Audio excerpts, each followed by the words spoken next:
হাঙ্গেরির visa Bangladesh থেকে, অর্থাৎ বাংলাদেশ থেকে আপনি ফ্লাই করে হাঙ্গেরিতে যেতে পারবেন এবং আবেদনও বাংলাদেশ থেকে, সমস্ত প্রসেসিং কমপ্লিট হবে বাংলাদেশ থেকে। কারণ হাঙ্গেরির কনসুলেট অফিস ঢাকাতে গুলশানে অবস্থিত। এখান থেকে আপনি সমস্ত কাগজপত্র সাবমিট করে, ইন্টারভিউ কমপ্লিট করে, সমস্ত কিছু বৈধতা যাচাই করে বাংলাদেশ থেকে সুন্দরভাবে ফ্লাই করবেন হাঙ্গেরির উদ্দেশ্যে।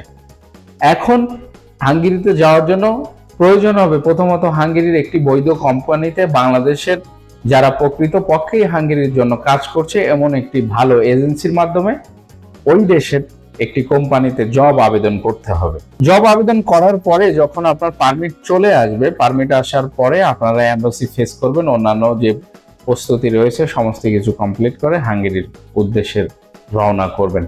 আমরা এখন হাঙ্গেরির জন্য ফাইল জমা নিচ্ছি, খুব অল্প সময়ের মধ্যে হাঙ্গেরির কাজ করে দিচ্ছি। অর্থাৎ ফাইল জমা দেওয়ার কিছুদিন পরেই আমরা জব পারমিট নিয়ে আসতে প্রস্তুত আছি, কারণ আমাদের সেখানে দক্ষ মানুষ রয়েছে যারা জবগুলো কালেক্ট করে সঠিকভাবে কাজ করে যাচ্ছে। এই জন্য যারা হাঙ্গেরিতে যেতে চান অবশ্যই আমাদের সাথে যোগাযোগ করতে পারেন। স্ক্রিনে দেখানো নাম্বারগুলো আপনার জন্য সহযোগী হতে পারে। সেই সাথে আপনার অফিসে আসুন, ভিজিট করুন, দেখা হবে মুখোমুখি।